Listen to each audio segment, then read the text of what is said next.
Thank you ma'am. माननीय Shri Raghav Chadha ji 10 minute. शुक्रिया madam.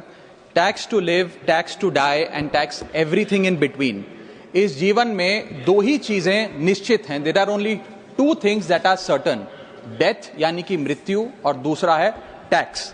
इस जहां से उस जहां तक जहां भी जाओगे, हर मोड़ पर हर जगह मुझे ही पाओगे, यानी कि टैक्स। मैडम, सपना था विश्व गुरु बनने का, बन गए हम टैक्स गुरु। और इतना टैक्स जो भारत की आबादी सरकार के खजाने में डालती है, उसके बदले सरकार जनता को देती क्या है, यह बहुत बड़ा सवाल है। कौन सी ऐसी हाई क्वालिटी सर्विस है जो फ्री ऑफ कॉस्ट जनता को दी जाती है? क्या हमें quality health care free of cost मिलता है? नहीं मिलता।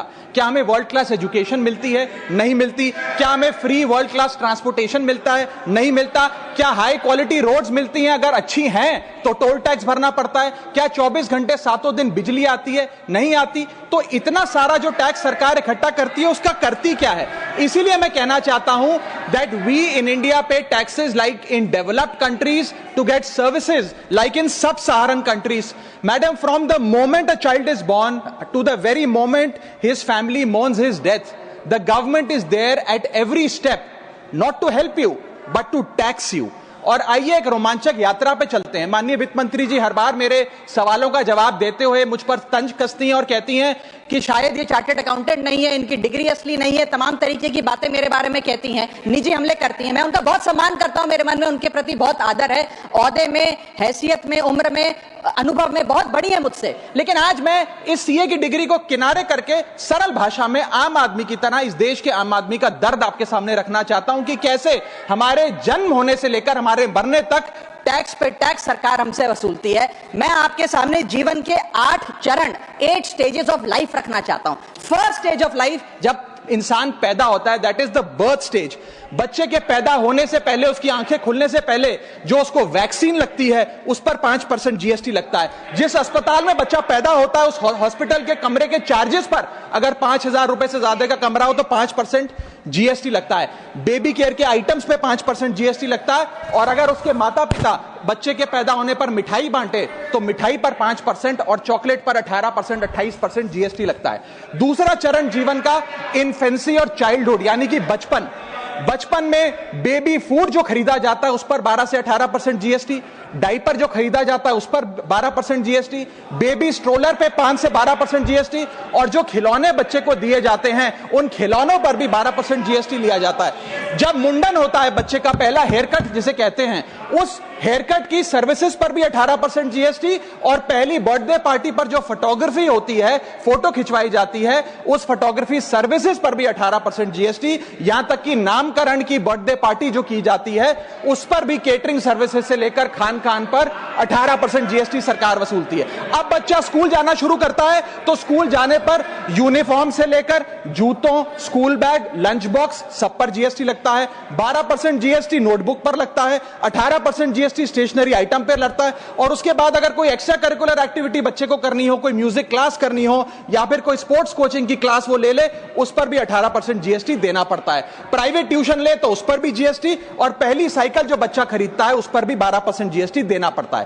तीसरी अवस्था जीवन की, टीनेज ईयर्स, ये वो काल होता है जो सबसे मस्त मौला टाइम होता है जीवन का, बेहतरीन बेफिक्री का।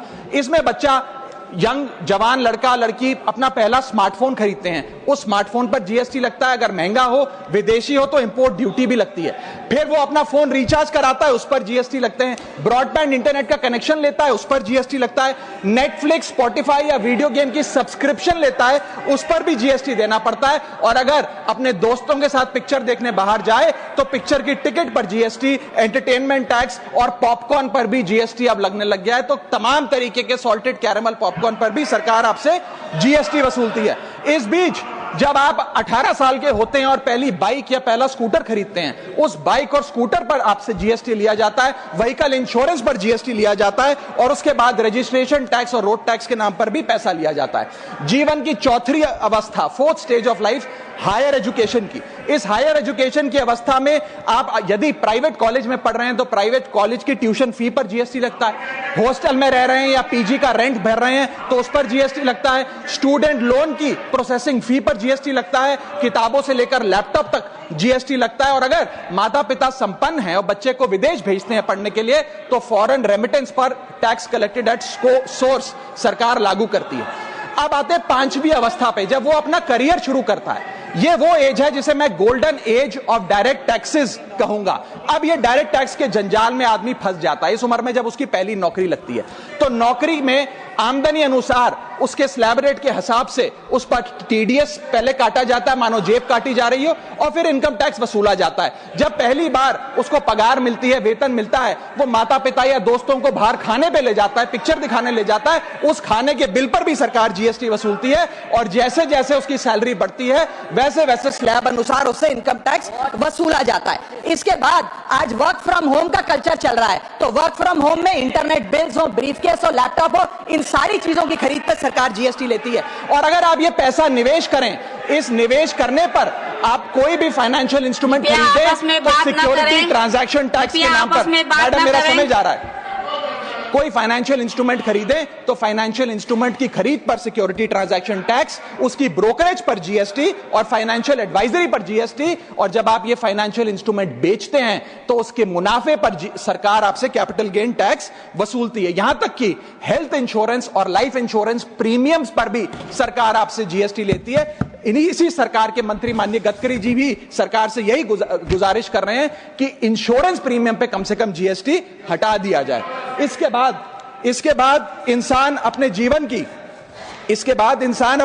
की छठी अवस्था में आता है, यानी कि मिडिल एज। इसमें उसकी आमदनी भी पीक पर होती है और उसका टैक्सेशन भी पीक पर होता है, अप्रेजल होता है, प्रमोशन होता है, बोनस मिलता है और हाई टैक्स स्लैब के चलते वो अपनी कमाई का एक अधिकांश हिस्सा इनकम टैक्स में सरकार को जमा कराता है।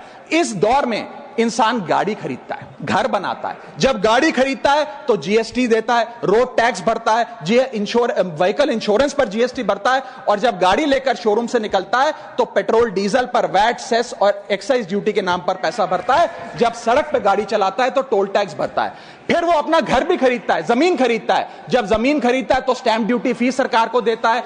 जब कंस्ट्रक्शन मटेरियल खरीदता है घर बनाने के लिए तो कंस्ट्रक्शन मटेरियल पे, चाहे वो सीमेंट हो, मार्बल हो, स्टील हो, उस पर जीएसटी देता है। उसके बाद जब कंस्ट्रक्शन सर्विसेज लेता है किसी बिल्डर से, ठेकेदार से, कॉन्ट्रैक्टर से, तो उस कंस्ट्रक्शन सेवाओं पर भी जीएसटी सरकार आपसे वसूलती है। और जब घर बन जाए तो एनुअल प्रॉपर्टी टैक्स और हाउस टैक्स के नाम पे आपसे पैसा लिया जाता है। और जब आपको पैसे की आवश्यकता पड़े और आप ये घर बेच दें तो कैपिटल गेन्स पर भी सरकार आपसे उस मुनाफे पे टैक्स वसूलती है।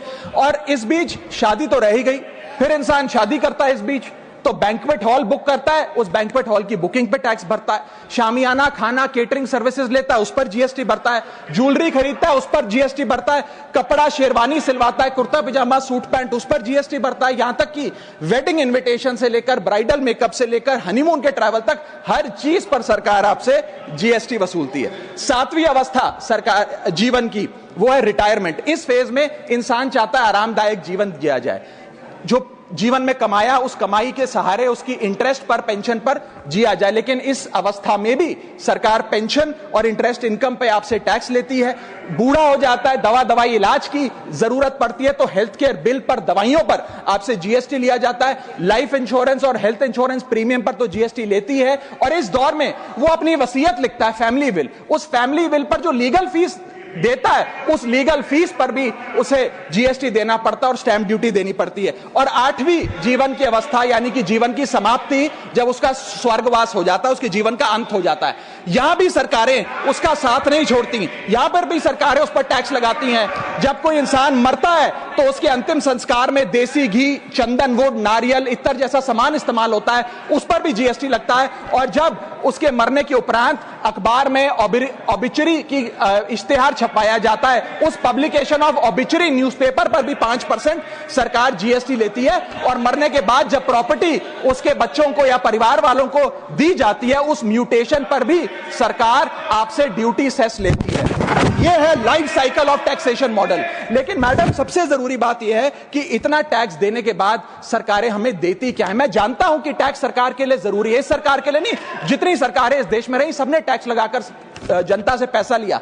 टैक्सेस वास्तव में जरूरी हैं, लेकिन सवाल यह है कि क्या ये टैक्सेस हमारी इकोनॉमी को बढ़ा रहे हैं या हमारी इकोनॉमी को खा रहे हैं? क्या इससे हमारी जिंदगी बेहतर हो रही है या हमारी जिंदगी बदतर हो रही है? इतने टैक्स लगाने की वजह से आज हमारी आमदनी घट रही है, इस वजह से खपत गिर रही है, कंजम्पशन गिर रही है, डिमांड नहीं बढ़ रही है और प्रोडक्शन गिर रही है। इस वजह से पूरा इकोनॉमिक साइकिल जो हमारा इकोनॉमी का चक्का है वो धीमा हो गया है। मैडम इस देश में, बस समाप्त कर रहा हूं, इस देश में मैं मेरी पार्टी के टाइम से आप ले लीजिएगा, मेरी पार्टी के टाइम से ले लीजिएगा। मैडम इस देश में 80 करोड़ जनता 5 किलो फ्री राशन के सहारे जी रही है। आपको जान के अचंभा होगा, इस 80 करोड़ जनता से भी ये सारा जीएसटी लिया जाता है, दिन प्रतिदिन लिया जाता है, जो आज मैंने पढ़ के सुनाया। सिर्फ अमीर नहीं, गरीब से गरीब आदमी भी जीएसटी देता है। और अंत में मैं बस इतना ही कहना चाहूंगा कि क्योंकि इतना टैक्स लगा लगाकर सरकारें जनता का खून चूसती हैं, उस वजह से आज एफएमसीजी की सेल्स घट रही हैं, एफएमसीजी के स्टॉक गिर रहे हैं, कंजम्पशन डाउन हो रही है, नई गाड़ियों की सेल श्रिंक कर रही है, तमाम तरीके की जितनी भी न्यू परचेजेस होती हैं उसमें मंदी देखी जा रही है। सरकार को जीएसटी कम करना चाहिए, कम करेंगे तो जनता की जेब में पैसा आएगा तो मांग बढ़ेगी, खपत बढ़ेगी और इकोनॉमी का चक्का चलेगा।